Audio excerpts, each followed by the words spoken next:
welcome to Wealth Approach Podcast. This month, Michael and I are going to discuss 401k plans and maybe some IRA conversation as well. And the question is, Michael, are they worth your investment, to contribute to your 401k? Well, JR, based on your tone, it seems like you might have a little bit of a controversial opinion on that.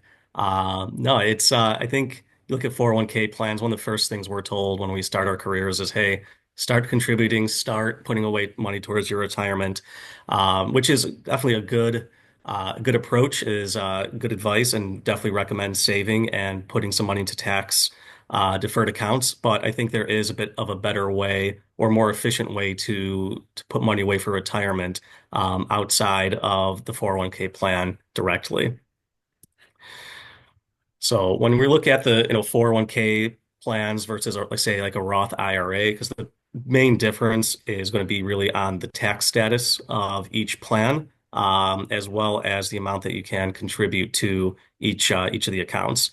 In an ideal situation, a Roth 401k plan is going to be the best option. But if you have just a traditional 401k plan, if you can do a Roth IRA, those are sort of the two scenarios we're going to look at right now. When you look at them from a tax treatment perspective, 401k money goes in, pre-tax, lowers your taxable income, helps on taxes. Whereas the Roth IRA, the contributions are made with after-tax dollars. So you are paying money or you are paying taxes on that money to begin with. And then when you look at the contribution limits, updated for 2025, for 401k, you can put in 23,500, whereas the Roth IRA is a significantly less amount at 4,000 per year. But there are catch-up contributions as well. With the 401k, if you're over 50, you can add an extra 7,500. And in the Roth IRA, it's an extra $1,000 per year. So, Jared, can you talk about the employer contributions a little bit for the 401k plans? And to your point, Michael, a lot of when you set up your 401k, the default are just to go into kind of regular 401k contributions, right? Which is great. I mean, you're saving, you're getting, you know, money set aside for your retirement, and it's growing tax deferred. And then on top of it, the extra reason typically employers will match. So it's kind of free money to add to your retirement, your 401k over time. And, one of the challenges I see with this is, as you said, Michael, the Roth 401k, because the challenge you get is if you have a very long career and you contribute to your 401k over time, you have a partner in your retirement, namely the government, because of taxes, right? Versus making contributions now after taxes like the Roth IRA or the Roth 401k, because yes, your per paycheck might be a little less because you're paying the tax on that money. But as you get to retirement, there's no partner in your retirement. All that money that you set aside has grown tax free, just like the traditional 401k. But as you use the money, there's no income tax, right? And there's a huge benefit with that because we've seen over time many successful people can accumulate 4, 5, 6, $7 million of IRA funds after they roll out of their 401k, which is fantastic.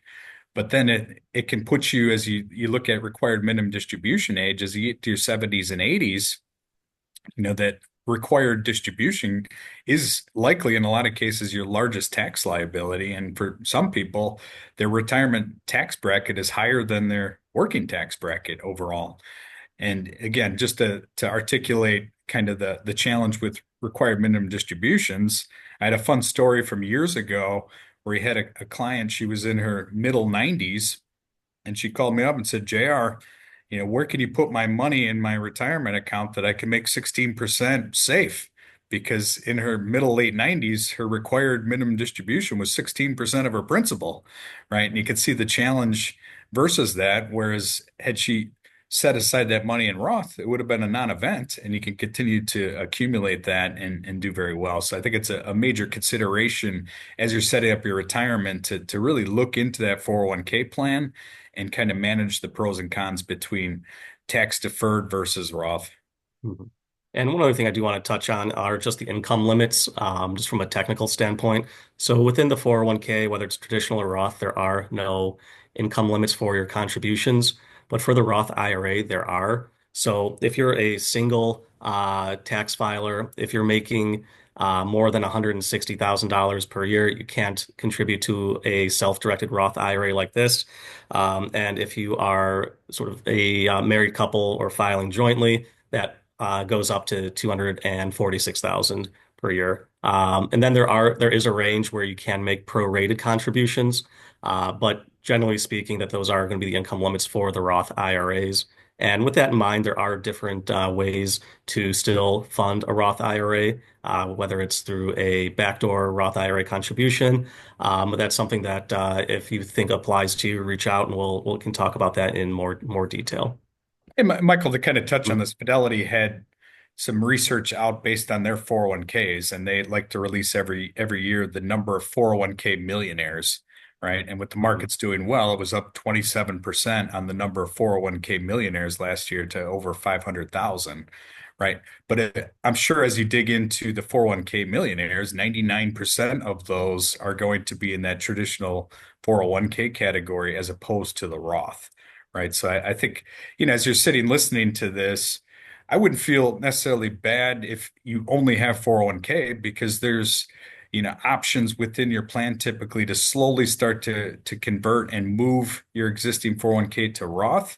Again, there's tax considerations, and we can reach out and model those out with you to slowly pay the tax over time so you can start to move and avoid, having the government a major part of your retirement through, higher tax rates.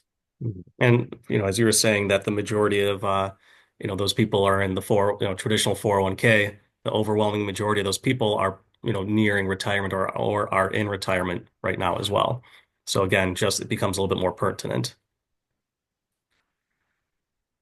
So again, as we look at, as we've talked about from some of the pros and cons for the 401k and versus the Roth, the tax, within the Roth, the pros are you get the tax-free withdrawals once you reach, retirement age. You can have a wide range of investment options depending on where where your custody is. No RMDs, and your contributions can be withdrawn anytime without penalty. Some of the growth, you need to wait 5 years to take that out, but your contributions can come out again, tax free or penalty free, I should say. Within the 401k, again, you've got those employer contributions, which really can add up over the years. You have the higher contribution limits, and the pre-tax contributions will lower your income. And again, if you need to, you can take a loan against the 401k, and that also, it will work for other types of retirement accounts, whether it's like a solo 401k, SEPs, things like that. You do have those options as well. And when you look at some of the cons, again, on the 401k, depending on your employer's platform, there may or may not be limits on the investment options.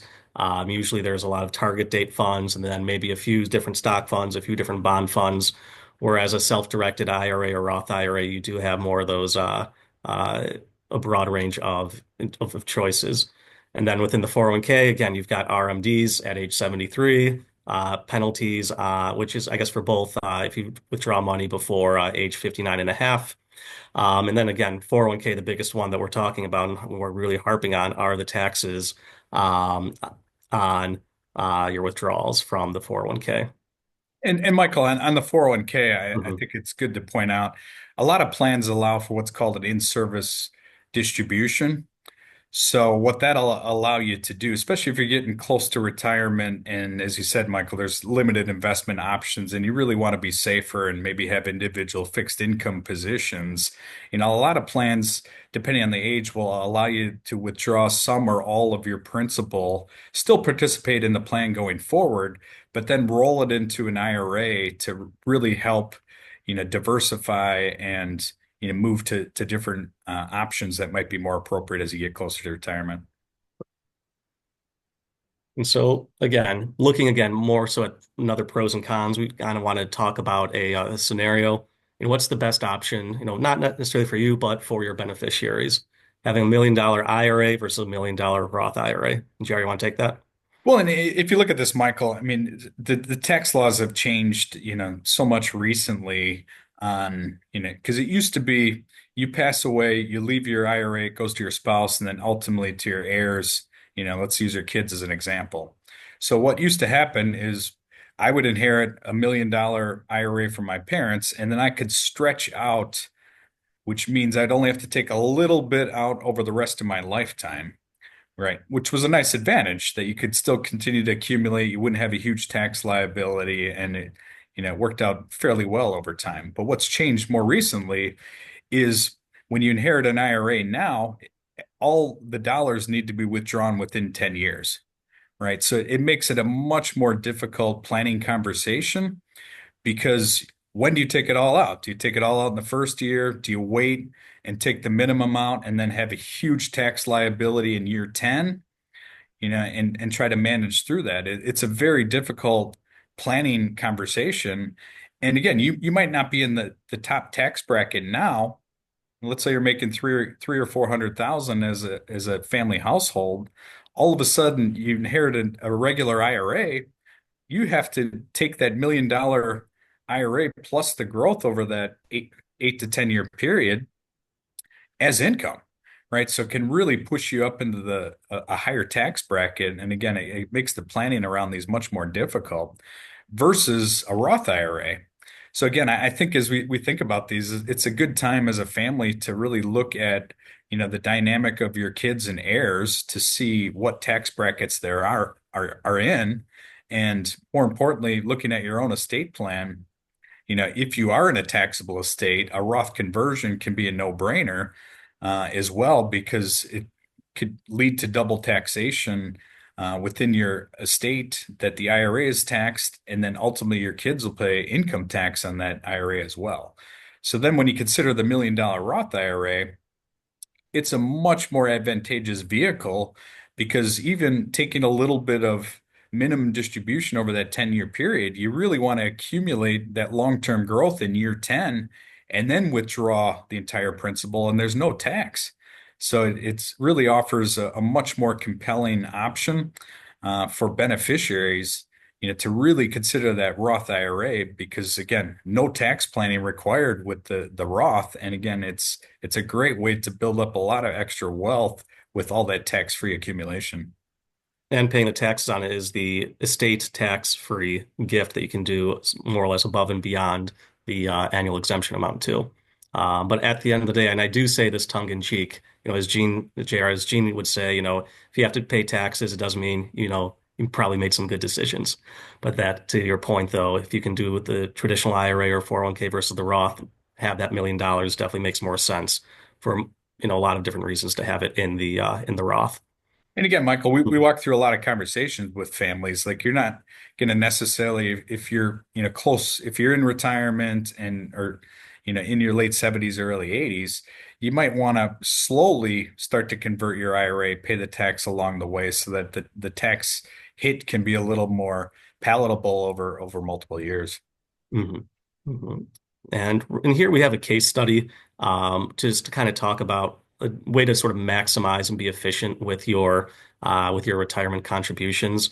And in this example, what we're showing is somebody who's still working who wants to or has the full $23,500 available to put in retirement accounts and look at the best way to do that. And that we're also assuming here that there's not a Roth 401k option.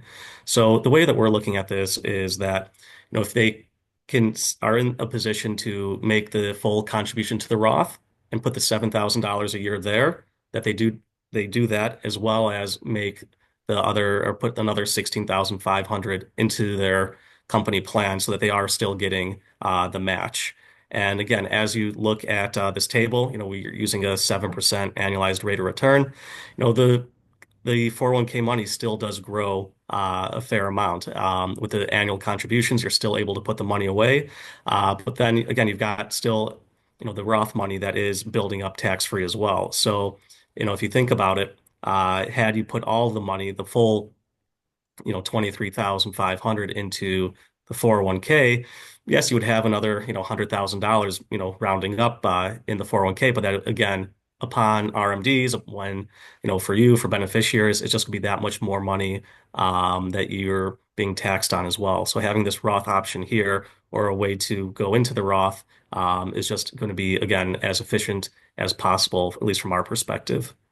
Well, and another example, Michael, with this too, is if you're fortunate to be able to max out your 401k, I think a lot of people don't necessarily take the next step and fund a Roth as well, right? Or an IRA as well. The assumption is I can only participate in a 401k and not do a contribution to a Roth IRA on the side as well. So it's a great way to boost your retirement savings by doing both. Whether it's an option like this, or like I said, if you're fortunate to have the cash flow and income to be able to maximize the 401k and the Roth, you can accumulate a lot more wealth. So I think it's a good thing to consider and be aware of, that both options are on the table if you're working, and it can really help to build and you know, a lot of people's goal is to retire sooner, right? So the more you could save and get there, right? Working through your financial plan will help to have a longer retirement and more money to live off of in your retirement. Thank you for tuning in. And please, like I said, there's a lot of details that can go into these retirement planning accounts now with a lot of the changes. So feel free to reach out, and we can work with you to model out different scenarios and see what's best for you and your family. Thank you, everybody.